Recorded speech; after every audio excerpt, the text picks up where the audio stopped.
አንድ አይነት ቤቶች ተሰርተዋል። ልዩነታቸው ግን አለ ልዩነታቸው በምን ላይ ቤታቸውን መሰረቱ ነው። ቤቱ አንድ አይነት ነው።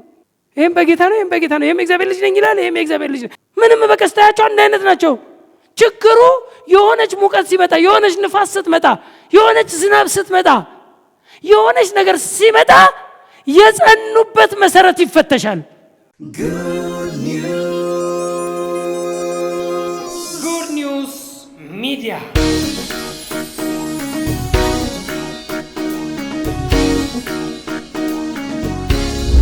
ዛሬ ዘርና መሬት የሚል ርዕስ ሰጥቼው የማስተምረው መነሻ ጥቅሴ ከሉቃስ 8 ከቁጥር 5 ጀምሮ ያለውን እስከ 15 ያለውን ቶሎ ብዬ ባነበው እዛ ውስጥ ሙሉ ነገር እንደምታገኙ አስባለሁ። ዘሪ ዘሩን ሊዘራ ወጣ። ሲዘራም አንዳንዱ በመንገድ ዳር ወደቀ፣ ተረገጠም፣ የሰማይ ወፎችም በሉት። ሌላውም በአለት ላይ ወደቀ፣ በበቀለ ጊዜ እርጥበት ስላልነበረው ደረቀ። ሌላውም በአለት ላይ ወደቀ፣ በበቀለም ጊዜ እርጥበት ስላልነበረው ደረቀ። ሌላውም በእሾህ መካከል ወደቀ፣ እሾሁም አብሮ በቀለና አነቀው። ሌላውም በመልካም መሬት ላይ ወደቀ፣ በበቀለም ጊዜ 100 እጥፍ አፈራ። ይህን በተናገረ ጊዜ የሚሰማ ጆሮ ያለው ይስማ ብሎ ጮኸ።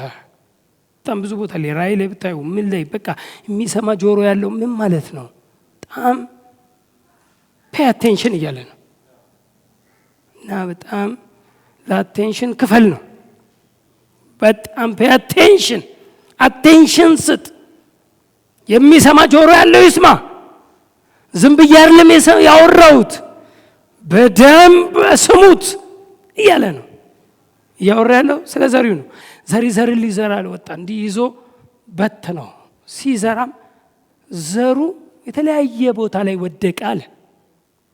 እንዲህ ሲበት ነው ዘሩን አንዱ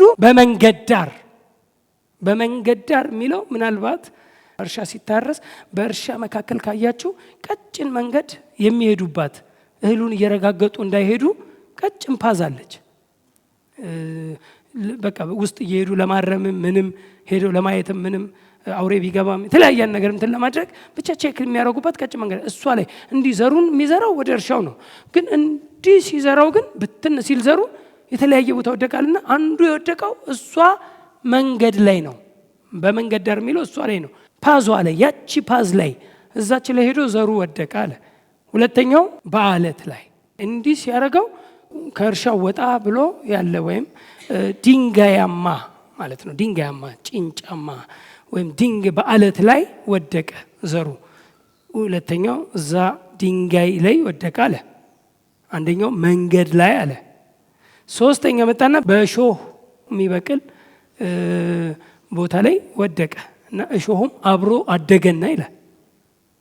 እሾሁ ራሱ አብሮ አደገና አነቀው አለ እና እሾሁ ስር ሄዶ የወደቀ አለ። እሾሁ ስር እሾህ የሚባለው ይሄ ምናልባት እርሻቸውን አንዳንድ ጊዜ ከአውሬ ወይም የተለያዩ እንስሳቶች ገብተው እርሻውን እንዳይበሉ ዳር ላይ የእርሻቸው ዳር ላይ የተቆራረጡ እሾኮችን እንደ አጥር ማለት ነው እንዲህ ይከምሩታል እና እንዲህ ሲበት ነው አንዱ ሄዶ እዛ ውስጥ ወደቀ ነው የሚለው። እዛ ውስጥ እሾክ ውስጥ ሄዶ ወደቀ ይላል። 3 ነው።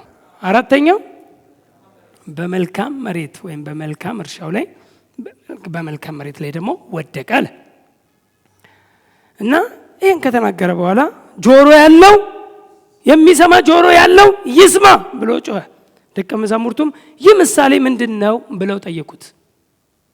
አሁን በምሳሌ ስለሆነ ኢየሱስ የሚያስተምረው አሁን ምሳሌውን አስረዳን አሉት። ይህ ምሳሌ ምንድን ነው ብለው ጠየቁት። እርሱም እንዲህ አለ፣ ለእናንተ የእግዚአብሔር መንግስት ምስጢር ማወቅ ተሰጥቷችኋል፣ ለሌሎች ግን እያዩ እንዳያዩ እየሰሙ እንዳያስተውሉ በምሳሌ ነው። ምሳሌው ይህ ነው። ቁጥር 11 ምሳሌው ይህ ነው፣ ዘሩ የእግዚአብሔር ቃል ነው። ከኔ ጋር ናችሁ? ዘሩ ምንድነው? ዘሩ የእግዚአብሔር ቃል ነው።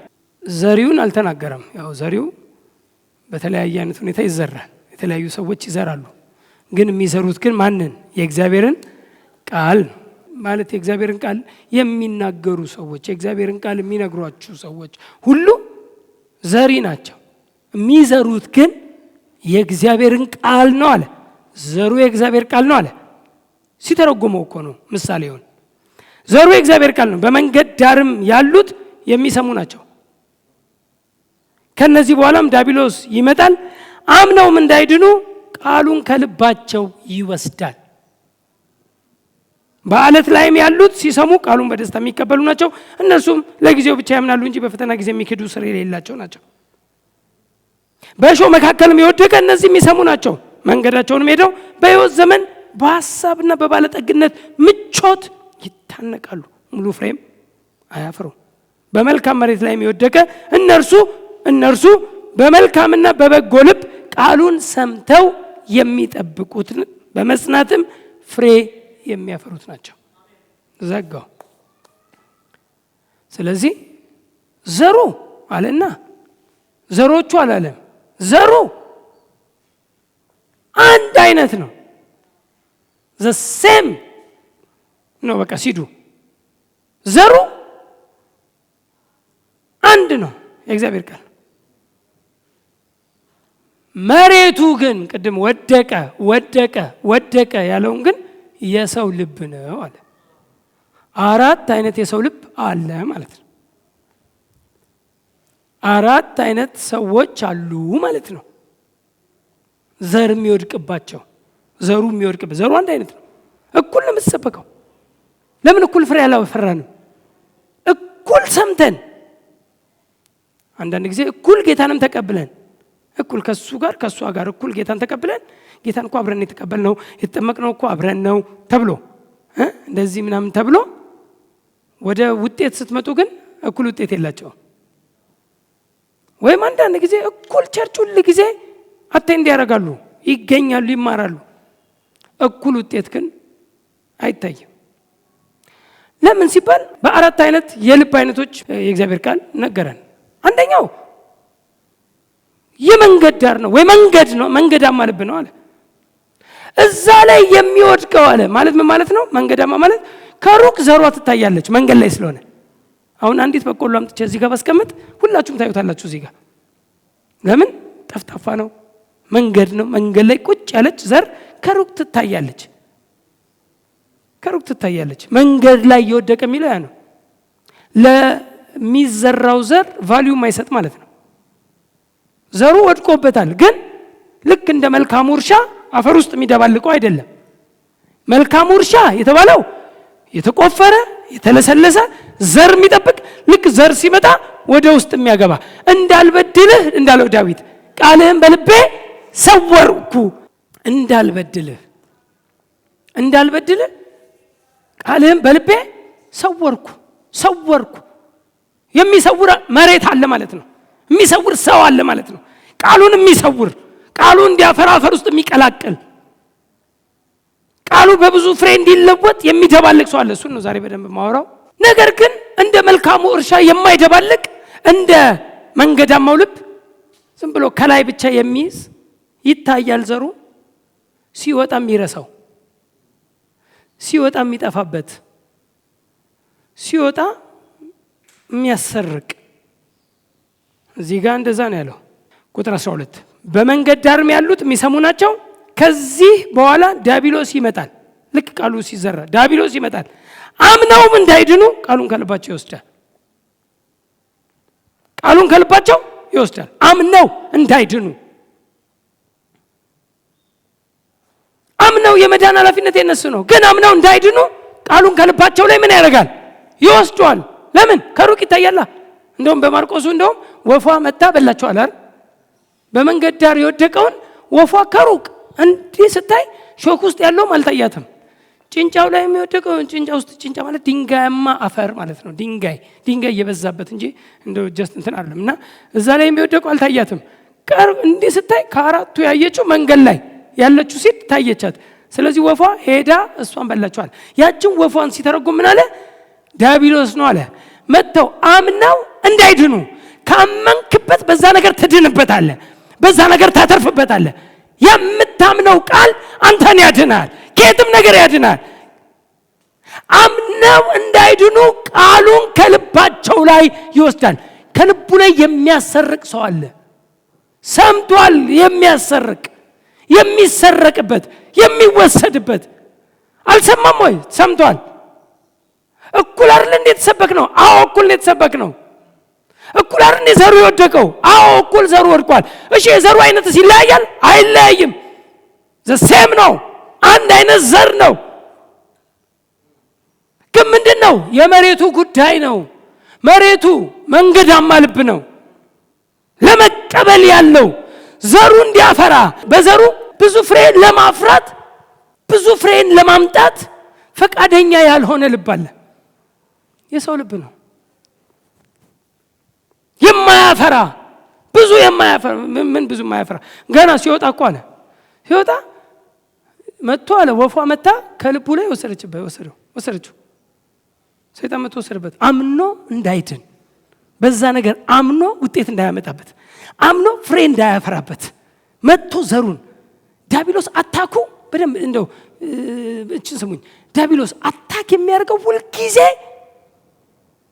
ዲያብሎስ ወደ ሰው የሚመጣው for the sake of the word ነው ይላል።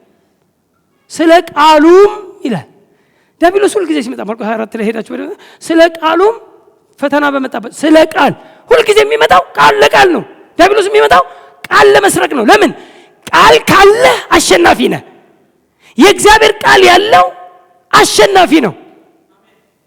የእግዚአብሔርም ቃል በእናንተ ስለሚኖር ክፉንም ስላሸነፋችሁ አለ አንደኛ ዮሐንስ 2 ላይ።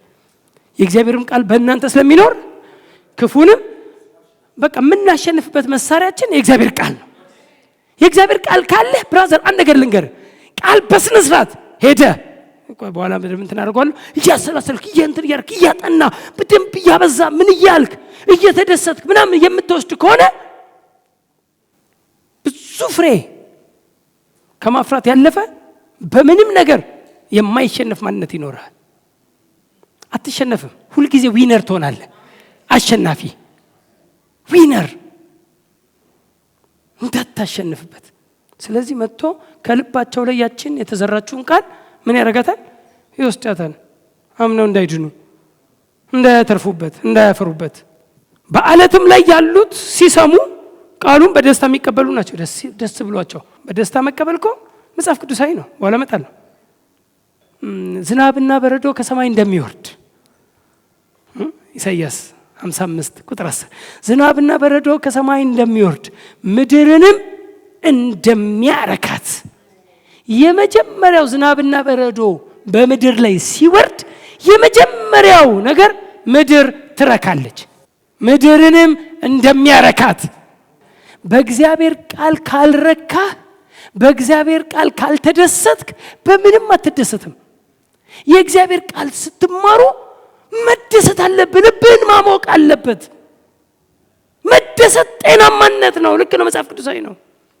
መደሰት በቃል የማይረካ ሰው በምንም አይረካም እላለሁ። እኔ እንደውም ብዙ ምርኮ እንዳያገኘ ሰው በቃል በሕግ ነው በቃልህ ደስ አለኝ አለ ዳዊት። ብዙ ምርኮ እንዳገኘ ሰው ቃል ሲመጣ ረካው አለ፣ ደስ አለኝ።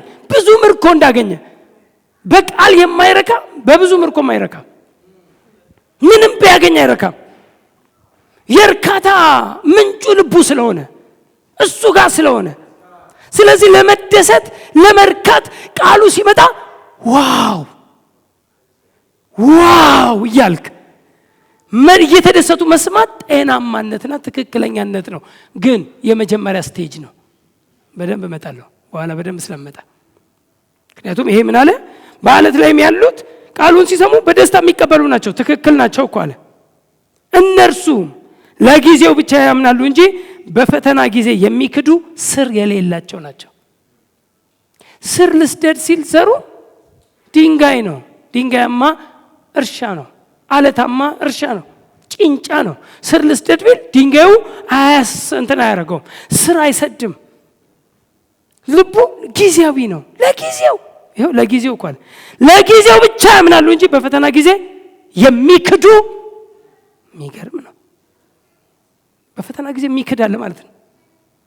በፈተና ጊዜ ምንም ይሉ የሚክዱ ማለት ሳምበዲን እኮ አይደለም፣ ፐርሰንን እኮ አይደለም፣ የቃሉን እውነት የሚክዱ ልክ በሽታ ሲመጣ በመገረፉ ቁስል ተፈውሻለሁ ሳይሆን የእግዚአብሔር ቃል እንደሚፈውስ የማያምኑ የሚክዱ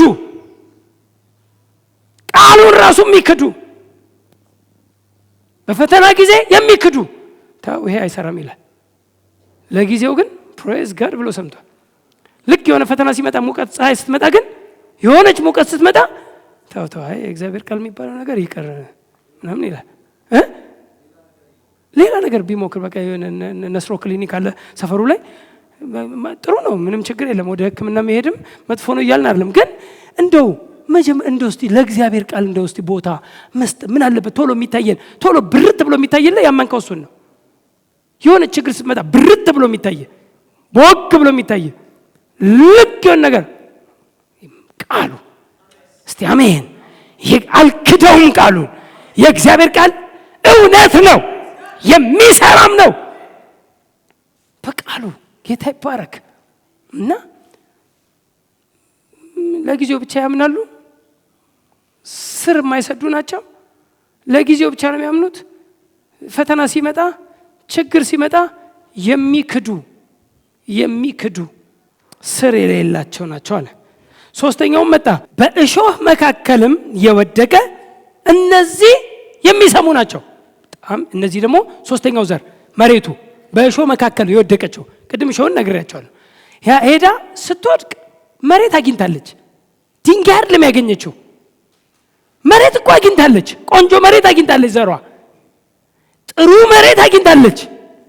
ስር መስደድ ይችላል፣ ማደግ ግን አይችልም። ወደ ላይ ሾሁ አንቆ ይዘዋል። እሾሁ አንቆ የሚይዘው ነው እንጂ ስር መስደድ ይሁን ነገር ፍላጎት አለው ፍላጎት አለው። እቺ ሲድ ሄዳ የወደቀችው ሾህ ስር ሆነ እንጂ መሬት አግኝታለች። በሾህ መካከል የሚወደቀ እነዚህ የሚሰሙ ናቸው። እስቲ አሜን በሉ። እስቲ አያችሁ የሚመጣ ሁሉ ነገር ፌዝ ካምስ ባይ ሂሪንግ ጋር የሚሰሙ ናቸው። ምንም መስማት ላይ ችግር የለባቸውም፣ ይሰማሉ። መንገዳቸውንም ሄደው በሕይወት ዘመን በሐሳብና በባለጠግነት ምቾት ይታነቃሉ፣ ሙሉ ፍሬም አያፈሩም። አሁን የሚፈለገው ሲድ ሲወድቅ፣ ዘር ሲወድቅ ፍሬ እንዲያመጣ ይጠበቃል። ዘር የሚዘራው ለፍሬ ነው። የዘር ፖቴንሻል ሲድ ነው ማለት የፍሩት ፖቴንሻሉ ሲድ ነው። ዘር በሌለበት ፍሬ የለም። ዘር ካለ ወደ ፍሬ መቀየር አለበት። ፍሬ ያስፈልጋል።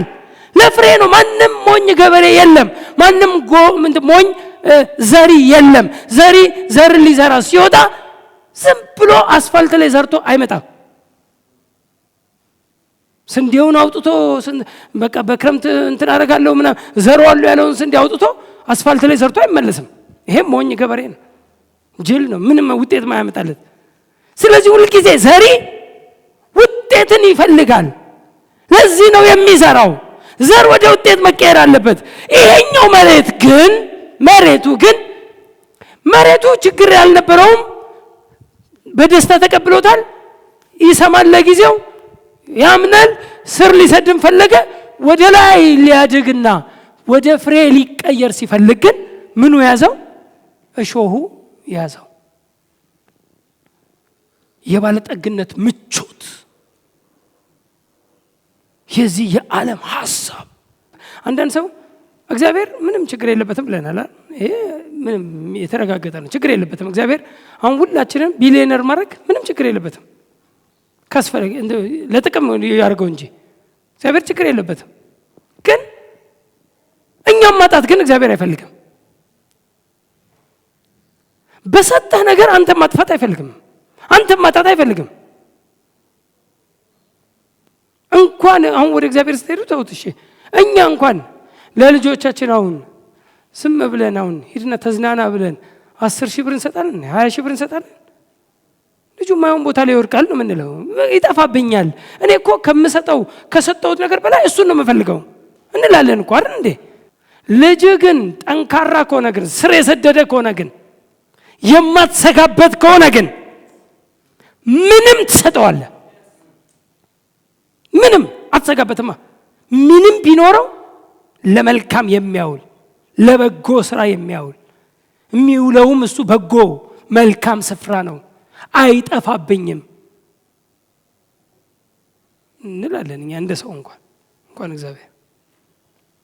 ስለዚህ ይሄ አጉል በደንብ ስር ያልሰደደ በእውቀት ያልበሰለ እሾሁ መጥቶ ምንም ያደርገው የሚያንቀው ብልጥግና ሲመጣ የተለያየ የብልጥግና ምቾት ነው የሚለው እዚህ ጋር ብልጥግና ሳይሆን የብልጥግና ምቾቱ የተለያየ ጆዩ ምናምን የሆነ ነገር ምናምን ሲመጣ እንቅ አድርጎ አንዳንድ ሰዎች ካያችሁ ድሮ እማቃቸው ሰዎች አሉ። እኔ በቸርች ውስጥ በጣም ጥሩ ልብ የነበራቸው በእግዚአብሔር ቤት ውስጥ ሲያገለግሉ የነበሩ የማቃቸው ሲዘምሩ የነበሩ ሲሰብኩ የነበሩ ሲያገለግሉ የነበሩ በእግዚአብሔር ቤት ውስጥ በጣም እንትን የነበራቸው አሁን ቢዝነስ መጥቶ ቸርች መጥተው የማያውቁ ወደ ቸርች መምጣት መነሳሳትም የሌላቸው ቢዝነሱ ሀብቱ ገንዘቡ ሚሊዮነር ሆኑ የሆነ ነገር አገኙ እማቃቸው ልክ ነው። ከዛ ወደ ቸርች ራሱ ይታክታቸዋል ይደክማቸዋል። ቸርች ሲባል በቸርች ውጤትን አምጥተው በቸርች እኮ ነው ውጤትን ያመጡት፣ በጌታ እኮ ነው ውጤትን ያመጡት። ግን ወደ ቸርች መሄድ ይደክማቸዋል፣ ያኛው ይቀላቸዋል። ኢንጆይ የሚያደርጉት ዓለምን ነው። ዓለምንና በዓለም ያሉትን አትውደዱ ተብሎ ተጽፏል። የምንወደው አይደለም፣ የምንወደው ጌታን ነው። ዓለም እንዴት ይወደዳል? ምን ይወደዳል? እንዴት ይወደዳል ዓለም? እና በተለያየ አይነት በቃ ምቾት። ይሄ ማለት በአጭር ቋንቋ ስር ያልሰደዱ ያላደጉ ያልበሰሉ የሚመጣውን ነገር የማያሸንፉ በሚመጣ ወጀብ የሚሸነፉ የሚዋጡ የሚያዙ የተለያየ ነገር የሚይዛቸው ብዙ ፍሬ ማፍራት የማይችሉ በቃሉ ቃሉን ስትነግራቸው አውቃለሁ ይለዋል። አታውቀውም ነው የምትለው። አውቃለሁ ይላል። አውቃለሁ ነው የሚለው። ግን ቸርች ስትለው ወደ ቸርች አይፈልግም። መንፈሳዊ ነገር ስትለው መንፈሳዊ ነገር ብዙ አይፈልግም። ከዛ ይልቅ መዝናናትን ከዛ ይልቅ የእሁድ ቀን ላይ መዝናናት ብሎ መሄድ ጌታ ማምለክ ያቀን ላይ እስቲ ዘና እንበል ምን አለበት? ያቺ ትንሽ 2 ሰዓት እኮ ናት። ሰይጣን 24 ሰዓት ያደረገበት 2 ሰዓቷን ነው። ያቺም 2 ሰዓት እኮ ነው 24 ሰዓት 2 ሰዓት ሌላ ቀን ካፌ ማኪያቶ እስኪበርድ ድረስ ቁጭ ይላል። ምንም አይመስለውም። 2 ሰዓት ያሳለፈም አይመስለውም። አይሄድም እንደ ሰዓቱ ይላል። ቸርች ግን ትልቅ ይሆንበታል። 2 ሰዓት እኮ ነው። ከ4 ሰዓት እስከ 6 ሰዓት ቆይታ የምትሄድበት። ግን በዛ ውስጥ ግን ተመክረ እግዚአብሔር በመንፈሱ አጽናንቶ አበርትቶ ጠንክረ በርትተ ለምን ኢዚ እንደሚሆንብን አይገባኝም። በሲምፕል ነገር ቶሎ ብሎ ሰዎች የሚያዙ ከሆነ አቅም በደህና ጊዜ አላደራጁ። በሲምፕል ገና ትንሿ ነገር ያዝ ካረገቻቸው እሾሁ መጥቶ ያዝ ካረጋቸው ብራዘር ስጠነክር እኮ አትያዝም። እንደው እሾሁ እንኳን ቢመጣ ሰባብረህ ትወጣለህ። እንዴ አንዳንድ ተክሎች ካያችሁ ሲሚንቶ ሰንጥቆ የሚወጡ ተክሎች አይታችሁ? ሲሚንቶ ይሰነጥቃል ብራዘር። ጃይንት ነው ማለት ነው እኮ ቀላል ዘር እኮ አይደለም ማለት ነው። ሲሚንቶ ብሬክ አድርጎት ይበቅላል። ጌታ ይባረክ። እንኳን በምንም ነገር ሊሸነፍ የፈለገ ነገር ቢመጣ የማይያዝ ማንነት፣ የማይሸነፍ ማንነት። ስለዚህ ዝም ብሎ ሲምፕል አትሆኑ። ትንሿ ነገር የምትይዝ ከሆነ ትልቅ ነገር ቢመጣ ምን ልናደርግ ነው? እንዴት እናተርፋለን? አንተ በትንሿ በሲምፕል ኬዝ ከትልቅ ፖዚሽን ከትልቁ ስፍራ ከክብር ስፍራ ላይ መነቀል በጣም ከአደጋም በላይ አደጋ ይሄ ነው። ለኛ ነው ያስተማረን። ይሄንን ለኛ ነው፣ ስለኛ ነው። ስለዚህ የእግዚአብሔር ቃል የፍሬያማነታችን ጉልበት ነው። እስቲ አሜን። የመጨረሻው በመልካም መሬት ላይ የሚወደቀ እነርሱ በመልካምና በበጎ ልብ ቃሉን ሰምተው፣ መጀመሪያ በበጎ ልብ በመልካም ልብ ቃሉን ምን የሚያደርጉ ናቸው? የሚሰሙ ናቸው። አንዳንድ ሰው ሲሰማ ራሱ ለሆነ ሰው ነው የሚሰማው። ምን ሊል ፈልጎ ነው የሚለው? ለምን? ልቡ ተበላሽቷል፣ ተጣሟል፣ ጥመት አግኝቶታል፣ የልብ ጥመት። ምን ሊል ፈልጎ ነው? እኔን ለመስበክ ፈልጎ ነው ይላል። ታዲያ ለማን ነው የምንሰብከው? ለአንተ ነው፣ ለአንተው ነው። ጥቅሙም ለአንተው ነው። እኛ የምንጠቀመው የለም፣ ለአንቺው ነው፣ ለአንተው ነው። በጎ ልብ የሌለው አለ፣ ቀና ልብ የሌለው። እዚህ ጋር እንደዛ ነው የሚለው። በመልካም መሬት ላይ የሚወደቀ እነርሱ በመልካምና በበጎ ልብ ቃሉን ሰምተው ቀጥሎ የሚጠብቁት በመጽናትም ፍሬ የሚያፈሩ ናቸው። እስቲ አሜን። በበጎ ልብ ቃሉን ሰምተው የመልካም መሬት አይነት ልብ ያላቸው ሰዎች፣ የመልካም መሬት አይነት ልብ ያላቸው ሰዎች አንደኛ ቃሉን ሲሰሙ በደስታ ነው። ለምን ሲባል እነዚህ ሰዎች ምን እንደሚዘራባቸው የሚያውቁ ሰዎች ናቸው። ምንድን ነው የሚዘራው? እነዚህ ሰዎች ምን እንደሚሰሙ ወይም ምን እንደሚዘራባቸው የሚለዩ ሰዎች ናቸው። ምንድን ነው የሚዘራብኝ? በእኔ ላይ መልካም መሬት ነን ተብለናል። እኛ እኮ መልካም መሬት ነን። እስቲ አሜን። እርሻ ነን እኮ፣ እርሻ ነን። እናንተ የእግዚአብሔር እርሻ ናችሁ ብሏል። በቃ እርሻ ነን፣ መሬት ነን። ምን እንደሚዘራበት ማወቅ አለብን። ሰው ነን ግን እርሻ ነን። ምን አይነት እርሻ? መልካም እርሻ። ጭንጫማ እርሻ አይደለውም፣ እሾሃማ እርሻ አይደለውም፣ መንገዳማ እርሻ አይደለውም። ቃሉን አላሰርቅም።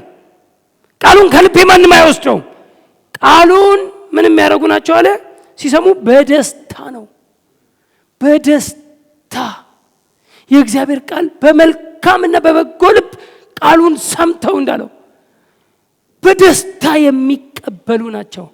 ቃሉ መጥቶ ካልተደሰትክ፣ ቅድምም ብያለሁ፣ ቃል መጥቶ የማይደሰት ሰው ወደ ፍሬ አትቀይረውም። መጀመሪያ መደሰት በእግዚአብሔር ቃል። የእግዚአብሔር ቃል የመጀመሪያው ስቴፕ የሚያደርገው ቅድም እንደተባለው ዝናብና በረዶ ከሰማይ እንደሚወርድ ምድርንም እንደሚያረካት ቀጥሎ ነው ታበቅልና ታፈራም ዘንድ እንደሚያረጋት። እስቲ አንድ ሰው አሜን። አቤት ደስ አይልም? ዝናብና በረዶ ከሰማይ ይወርዳል፣ ምድርም ምን ያረጋል? ያረካል። እስቲ በእግዚአብሔር ቃል በሉኝ እስቲ። እደሰታለሁ፣ እረካለሁ። ቃል ሳነብ፣ ቃሉን ሳጠና፣ ቃሉን ስሰማ እደሰታለሁ። መልካም ልብ አለኝ፣ መልካም እርሻ ነኝ። ሃሌሉያ። እና በቃ መደሰት፣ መሳቅ፣ በእግዚአብሔር ቃል መርካት። ዋው! ዛሬ የሰማሁት ቃል ሁልጊዜ ነው የምነግራችሁ፣ የሁልጊዜ ዛሬ ያነበብኩት ቃል ዋው! የግድ የሰማሁት ብቻ አይደለም፣ ቤታችሁ ሆናችሁ ስታነቡ ዋው! እንዲህ አይነት ቃል ለካ ቃሉ እንደዚህ ይላል እንዴ! ለጓደኛችሁ ለሁሉ የምትናገሩት የመደሰታችሁ ምልክት ነው። ስለዚህ መጀመሪያው ቃሉን ሲሰሙ በደስታ ነው። ሁለተኛው ቃሉን በልባቸው ምን የሚያደርጉ ናቸው? የሚጠብቁ ናቸው። ቃሉን በልባቸው የሚጠብቁ ናቸው። በሌላ ቋንቋ ከሌላ ተቃራኒ ዘር ራሳቸውን የሚጠብቁ ጠንቃቆች ናቸው። ቃሉን የሚጠብቁ ከተባለ ከተቃራኒ ከዛ ሐሳብ ውጪ የሆነ ለምሳሌ እኛ እዚህ በክርስቶስ በማመን ተባርካል እንልሃለን። ቃሉን የምትጠብቅ ከሆነ ነገ አንድ የሆነ ቦታ ላይ አንድ የሆነ ፕሮግራም ውስጥ አጋጣሚ የሆነ ሰው ቤትም ገብተህ አንዲት እህት እርግማን አለብህ ስትል እሱንም አትሰማም ማለት ነው። ቃሉን የምትጠብቅ ከሆነ የዘር ማንዘር እርግማን ይታየኛል ስትል እኔ ዘር ቀይሬያለሁ የኔ እህት ማለት ነው ያለብህ አስቁመህ እንጂ እውነት ነው አትበለው። ምንም እውነት አይደለም፣ እውነት አይደለም። ዘር ቀይሬያለሁ። እኔ ከእግዚአብሔር ተወልጃለሁ። እኔ ጻድቅ ነኝ። በጻድቅ ራስ ላይ በረከት ነው። በረከት በጻድቅ ራስ ላይ ነው ይላል። እኔ በክርስቶስ በማመን ጸድቄያለሁ ምናምን ብለህ ቃሉን የመጠበቅ ምልክት ሌላ ሮንግ ወርድ በዛ ላይ እንዳይዘራ፣ እንክርዳድ እንዳይዘራ የሚጠነቀቅ ቃሉን የሚጠብቁት ማለት ለማፍራት ብቻ ሳይሆን ቃሉን የሚያመክን የሰማውን ቃል የሚያመክን ወይም በብዙ ፍሬ እንዳይቀየር የሚያለግ እንክርዳድ እንዳይዘራ መጠበቅ። you have to keep yourself። ልብን ጠብቅ ልጄ ሆይ ልብን ጠብቅ እንዳለ ጠብቅ። ለምን? የህይወት መውጫ ከሷ ነው። ህይወት ያለው እዛ ጋር ነው። በልብ ላይ የተዘራው መልካም ዘር ይጠበቅ። እንዳልበድል ቃልህን በልቤ ሰወርኩ። ዳዊት እንዳለው ሰውራለሁ። መልካም እርሻ ነኝ፣ እቀላቅለዋለሁ ከአፈሩ ጋር። የምትቀላቅለው በሜዲቴሽን ነው፣ በማሰላሰል ነው። ደጋግመ በመስማት፣ ደጋግመ በማሰብ፣ ደጋግመ በመናገር፣ በዛ ውስጥ በማሰላሰል ውስጥ ቃሉን በልብ ውስጥ ስር እንዲሰድ ታደርጋለህ። ከሱ ተቃራኒ ነገር ሲመጣ ግን ዘሩን ሰዎቹ ሲተኙ ግን ጠላት መጣና የሚለው ቃል ታውቁታላችሁ። ማቴዎስ 13:25-27 ሰዎቹ ሲተኙ ግን ጠላቱ መጣና በስንዴው መካከል እንክርዳድ ዘርቶ ሄደ አለ። እንክርዳድም ዘር ነው፣ ተዘራ፣ ዘርቶ ሄደ። ስንዴውም በበቀለና ባፈራ ጊዜ እንክርዳዱ ደግሞ ያን ጊዜ አብሮ ታየ አለ። ልክ ስንዴው ሲበቅል እንክርዳዱም በቀለ። የባለቤቶቹም ባሮች ቀርበው ጌታ ሆይ መልካምን ዘር በእርሻህ መካከል ዘርተህ አልነበረምን? እንክርዳዱስ ከወዴት አገኘ አሉት። እንክርዳዱስ ከየት መጣ? መልካም ዘር አይደል የዘራው? ከየት መጣ? ሲበቅል ነው የታወቀው። ሲበቅል እንክርዳዱን በቀለ። ብራዘር እንክርዳድ ከስንዴ ጋር ተቀላቅሎ ሲበቅል ስንዴው በቂ የሆነ ፍሩት ወይም ለምሳሌ በኩንታል ከሆነ 20 ኩንታል ከሆነ የሚገባው 20 ኩንታል አይመጣም ማለት ነው። እንክርዳድ ካለ እንክርዳድ ከተዘራ አብሮ 20 ኩንታል የሚጠበቅ የነበረ ስንዴ 20 ኩንታል አይበቅልም። ግን አይበቅልም። ለምን ሲባል ተሻምቶታል። ስንዴው የሚበላውን ምግብ በጣም ስንዴውን አጎሳቆለው።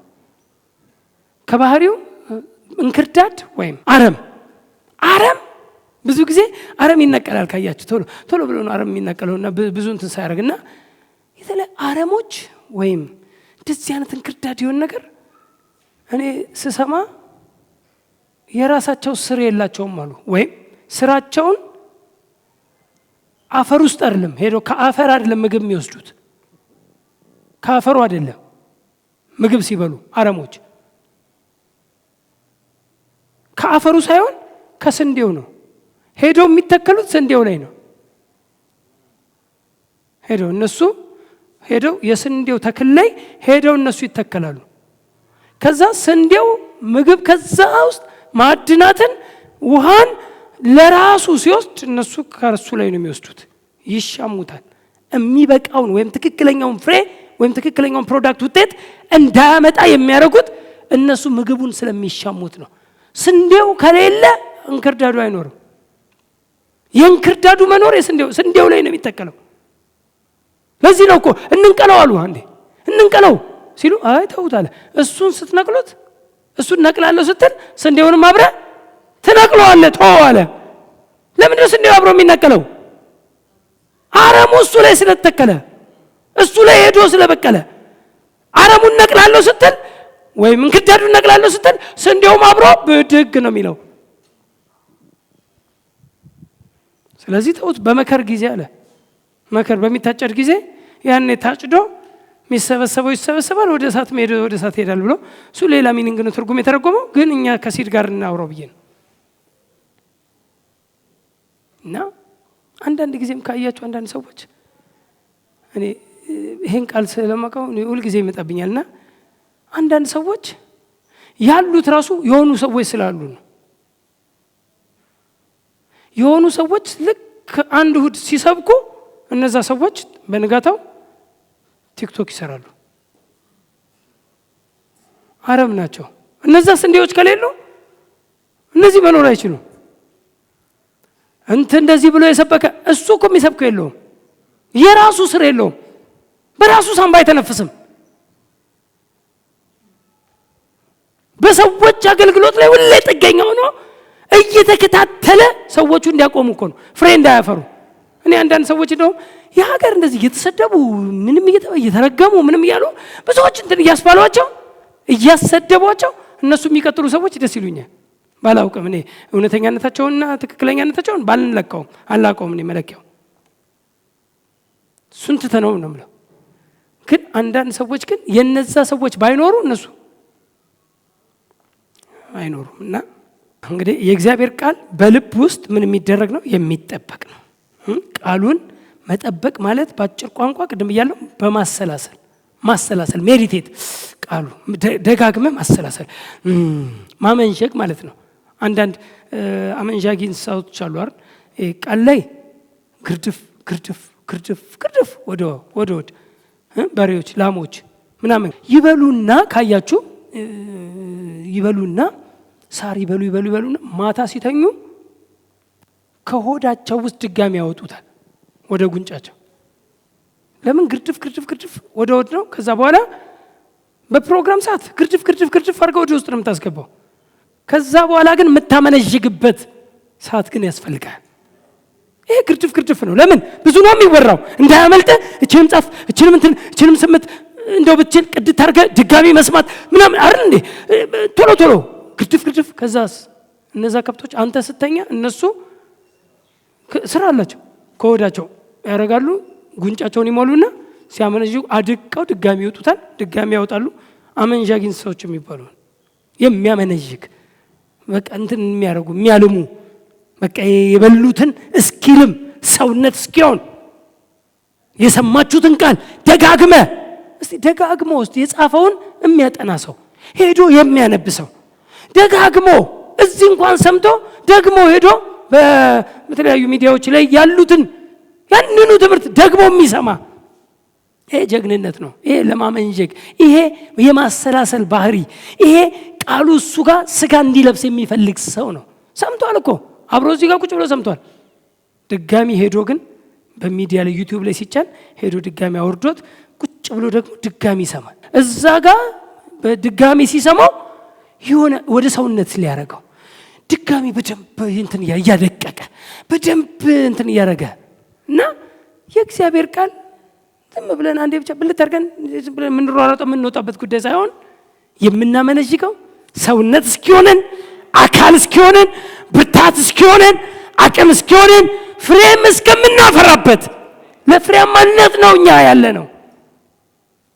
ስለዚህ ቃሉን በልብ ውስጥ ለዚህ እኮ ምሳሌ 4:21 ላይ ከዓይንም አታርቅ በልቡም ውስጥ ጠብቃት አላለም? ልጅ ሆይ አይደል ወደ ቃል ጆሮህን አዘንብል ከዓይንም አታርቃታልና በልብም ውስጥ ጠብቃት። የእግዚአብሔር ቃል በልብ ውስጥ የምትጠበቅናት። ኪፕ ፑት አይልም፣ ኪፕ ነው የሚለው። አስቀምጥ እኮ አይደለም፣ በልብም ውስጥ አስቀምጣት አይደለም። ኪፕ መጠበቅ፣ እንዳትደፈርስ፣ እንድትበቅል፣ እንድትበዛ፣ ሌላ ተቃራኒ ነገር ሲመጣ ብሎክ እያረክ ኪፕ። እስቲ አንድ ሰው አሜን። በልባችሁ ውስጥ ያስገባችሁትን ቃል መጠበቅ ይኖርብናል። ቅድም ብያለሁ 119:11 ላይ አንተ እንዳልበድል ቃልህን በልቤ ሰወርኩ ብሏል በመዝሙር 119:11 ላይ። ኢዮብ 22:22ም ከአፉም ሕጉን ተቀበል በልብህም ቃሉን አኑር የሚል ቃል አለ። በልብህም ቃሉን አኑር። ዘዳግም 6:6 እኔ ዛሬ አንተ የማዘውን ይህን ቃል በልብህ ያዝ። እሷን የፈለከው በልብህ ያዝ። ዝም ብለህ በጆሮ ብቻ ስማ አይደለም፣ በልብህ ያዝ። የእግዚአብሔር ቃል ምን የሚባል ነው? የሚጠበቅ ነው። ከሌላ ተቃራኒ ሀሳቦች የሚጠበቅ ነው። ማንም እንዳይሰርቀው። ሰይጣን ይኸውልህ የሚመጣው ስለ ቃሉ ነው ይላል። ስለ ቃሉ መከራ በሆነ ጊዜ ይላል የማርቆስ 4 ሄዳችሁ ታዩ። ስለ ቃሉ መከራ ሁሉ ጊዜ የሚመጣው ችግር የሚመጣው ስለ ቃሉ ነው፣ ስለ አንተ አይደለም። አንተማ አሸንፈዋል፣ አንተማ ልጅ ሆነሃል። አንተ ምን ማለት አንተ ውስጥ ያለውን ቃል መንጠቅ ነው። እሱን ከወሰደብህ መሳሪያህን ከወሰደብህ አንተን ማሸነፍ ይቀለዋል። ከኔ ጋር ናችሁ? መሳሪያው የተወሰደበት ወታደር እንዴት ያሸንፋል? መሳሪያውን የተወሰደ ድሮ አንዳንድ ፊልም ስታዩ ምናልባት ድሮ ቀድሞ በመስኮት ገብቶ መሳሪያውን ከትራሱ ስራ ወስዶበታል። ልክ ሲያዋራው ተንደርድሮ ሄዶ ትራሱን ሲያነሳ ባዶ ትራስ። ብራዘር መሳሪያ ከተቀማህ ኃይል የለም። የእግዚአብሔር ቃል ኃይላችን ነው። እስቲ አቅማችን ነው። እውነቴን ነው እኮ የእግዚአብሔር ቃል ብራዘር በደንብ በእግዚአብሔር እኛ እግዚአብሔር የሰማይና የምድር ባለቤት የእናንተ አባትና የኔ አባት በቃል እንድትኖሩ ፈልጓል። በቃል እንድታሸንፍ፣ በቃል እንድትኖር፣ በቃል እንድትበረታ። ለዚህ ነው ብዙ ጊዜ ወደ ቃል ምን መራችሁ ወደ እግዚአብሔር ቃል ጥፍ። በቃ ፕሪንሲፕላችን ይሄ ነው፣ መርሃችን ይሄ ነው፣ የምንኖርበት መመሪያ ይሄ ነው። ከዚህ ውጪ ምንም የለም። ስለዚህ የመጀመሪያው ቃሉ ምንም ይሉ የሚጠብቁ፣ ሁለተኛ ቃሉን የሚያወሩ ወይም የሚናገሩ ናቸው። ስትጠብቀው ቃሉን ትናገረዋለህ። ላገኘው እየቀሰቀስክ በጣም ውስጥ ስትቃጠል እግዚአብሔር ቃል ሳምበዲን እየቀሰቀስክ ጓደኛን ማውራት። አፍህን ካላንቀሳቀስ አላመንከውም። እምነትህ አፍህን ማንቀሳቀስ አለበት ይባላል። አመንኩ ስለዚህም ተናገርኩ ነው። ስለዚህ የምትናገረው ስታምን ነው። እና ሰው ይሰማል፣ ልክ ነው፣ ቃሉን ይሰማል፣ በልቡ ያምናል፣ ያመነውን ይናገራል። ስለዚህ የሚናገሩ ናቸው እነዚህ መልካም እርሻ የሚታወቁት የሚያወሩ ናቸው። የእግዚአብሔርን ቃል በተለያየ ነገር ያወሩታል። አይ እንደዚህ ተብሎ አልተጻፈም፣ አይ እንደዚህ የእግዚአብሔር ቃል ይሄን አይደግፈውም እና ምንድነው ይደግፈው ይሄንን ነው። አንዳንድ ሰው ዝም ብሎ ለመቃወም ብቻ ነው። አሬ ትክክል አይደለም። እሺ ትክክሉ ምንድነው? ከሌለ ትክክል አይደለም ማለት የለብህም። ትክክል አይደለም ካልክ ትክክሉን ሊኖር ይገባል። ስለዚህ የተሳሳተ ንግግር፣ የተሳሳተ ስብከቶች፣ ጤናማ ያልሆነ ሰውን ማያንጽ የተሳሳተ ትንቢቶች ምናምን የተሳሳተ መዝሙራት ሲመጡ አይ ይሄ ልክ አይደለም። ለምን? የእግዚአብሔር ቃል እንዲህ ይላል። የእግዚአብሔር ቃል ይሄ ቃሉን አንተ ጋር ካሰላሰልከው በምንም የማትታለል በምንም የማትሸወር ትሆናለህ። ስለዚህ ቃሉን ስታሰላስሉ ሳትወዱ በግድ አፋችሁን ያንቀሳቅሰዋል። ብዙ የእግዚአብሔርን ቃል የማትናገሩ ሰዎች ስለማታሰላስሉ ነው። ስሙኝ፣ ስለማታሰላስሉ። የእግዚአብሔር ቃል ብታሰላስል ሳትወዱ በግድ አፍ ያወጣዋል፣ ልብ ይሞላዋል። ሰው በልቡ የሞላውን በአፉ ይናገረዋል፣ ያወጣል። ልብ የሚሞላው በማሰላሰል ነው። በማሰላሰል ቃሉን ልብ ይሙላ። ልብ ሲሞላ አፍህን ያንቀሳቅሰዋል። ስለዚህ እነዚህ መልካም እርሻዎች ወይም የመልካም እርሻው መገለጫዎች የመጀመሪያው ምንድነው ያደርጉት? ይሰማሉ፣ በመልካም ልብ የእግዚአብሔርን ቃል ይሰማሉ፣ በደስታ ይቀበላሉ። ከዛ ቃሉን ይጠብቃሉ። ፕሬዝ ጋድ። ቃሉን ይሰውራሉ። ከዛ በኋላ ደግሞ ቃሉን ምን ያደርጋሉ? ያወራሉ። እስቲ አሜን። ያወራሉ፣ ይናገራሉ፣ ዝም አይሉም። የእግዚአብሔር ቃል የሞላውን ይናገራሉ። ብዙ ሰሚ አለ። አሁን ሰሚ ችግር የለም፣ ቃሉን የሚያደርጉ ናቸው። የመጨረሻው እነዚህ መልካም እርሻ ከተባለ የመልካም እርሻ ሰዎች ዘሩን በመልካም እርሻ ላይ ወደቀ ካለ መልካም እርሻ ነህ። መልካም እርሻ መሆንህን ካወቅ ቃሉን አድራጊ ነን። ቃሉን የምናደርግ ቃሉንና ትእዛዙን መስማትና መስማማት ብቻ ሳይሆን ማድረግ እውነተኛ መታዘዝ ነው። ቃሉን ማድረግ እግዚአብሔርን ታዘዘ፣ ቃሉን ታዘዘ የምትባለው ቃሉን በማድረግ ውስጥ ነው። ቃል የምናደርግ ቃል አድራጊዎች። ያዕቆብ ላይ እንደዛ ነው የሚለው። ቃሉን የምትሰሙ ብቻ አትሁኑ፣ ሰሚዎች ብቻ አትሁኑ፣ ቃሉን የምታደርጉ ሁኑ እንጂ ቃሉን የምትሰሙ ብቻ አትሁኑ አለ። ቃል ሰሚ ብቻ። ቃል ለመስማትማ በሾክ ውስጥ የወደቀው ቃሉን የሚሰሙ ናቸው ተብሏል። ይሸማል በሾክ ውስጥ ግን ፍሬ የለውም። እኛ ግን ለፍሬ ነው። ሰምተን አምነን ታዘን መታዘዝ። አንድ ወቅት ላይ ኢየሱስ ባስተማረው 2 ልጆች ያሉት አንዱን ሂድና በእርሻ ቦታ ላይ እንዲህ ያርጋለው አለ። ማቴዎስ 21 ላይ 28 ላይ ነገር ግን ምን ይመስላችኋል? አንድ ሰው 2 ልጆች ነበሩት። ወደ አንደኛው ቀርቦ ልጄ ሆይ ዛሬ ሂድና በወይኔ አትክልት ስራ አለው። እርሱ መልሶ አይ አልወድም አለ። ኋላ ግን ተጸጸተና ሄደ። ሁለተኛውም ቀርቦ እንዲሁ አለው። እርሱ መልሶ እሺ ጌታዬ አለ። ነገር ግን አልሄደም። ከሁለቱ የአባቱን ፈቃድ ያደረገ ማን ነው ብሎ ጠየቃቸው። ምን ብሎ መለሱለት? ፊተኛው አሉት። ኢየሱስም እንዲህ አላቸው፣ እውነት እውነት እላችኋለሁ ከቀራጮችና ከጋለሞቶች ወደ እግዚአብሔር መንግሥት በመግባት ይቀድሟቸዋል ብሎ ተናገረ። እና ያደረገው ቃሉን የሰማው ብቻ ሳይሆን ያደረገው ሁለት እኮ ናቸው። ሂድና እስቲ እርሻ ቦታ ሊመም ሲል እኔ አልሄድም አለ ልጁ። አልሄድም እኔ ምናምን ነገር አለ፣ ምክንያት አመጣ። ከዛ እሱን ተወውና አባትየው ሄዶ ሁለተኛውን ተናገረው። ሁለተኛው እሺ እኔ ቃሉን አሁን ነው ዛሬ ነው ያነበብኩት። እሺ ጌታዬ ማለቱ ዛሬ ነው ያየሁት። አባቱ እኮ ነው ጌታዬ ማለቱ ራሱ ላለማድረጉ እንደው ያስታው። አንዳንድ ሰው ለኤክስትሪም ሁሉ ይሄዳል። ኤክስትሪም ስለሄደ ያረጋል ማለት አይደለም። እሺ ጌታዬ አለ፣ ግን አልሄደም አለ። ያኛው ደግሞ ተጸጸተና ይላል እንዴ አባቴ እንዴት እምቢ እለዋለሁ? አባቴን እኮ እምቢ ማለት የለብኝም። አባቴ ያዞኝ እንዴት እምቢ እላለሁ ብሎ ተጸጸተና አልሄድም ብሎ ነበር። ሄዶ የአባቱን ስራ አደረገ። ከዛ ኢየሱስ ጠየቃቸው፣ የትኛው ነው የታዘዘው? እሺ ያለው ነው ያደረገው አሉት። በቃ መታዘዝ በማድረግ ይታወቃል። ታዘዘ የሚባለው አደረገ ነው። ቃሉን ታዘዘ ማለት ቃሉን ታዘዘ ቃሉን ሲያደርግ ነው። የሰማውን አፕላይ ሲያደርግ ነው። እንደሰማው ለመፈጸም እንትን አክት ሲያደርግ ነው። ሲተገብር ነው።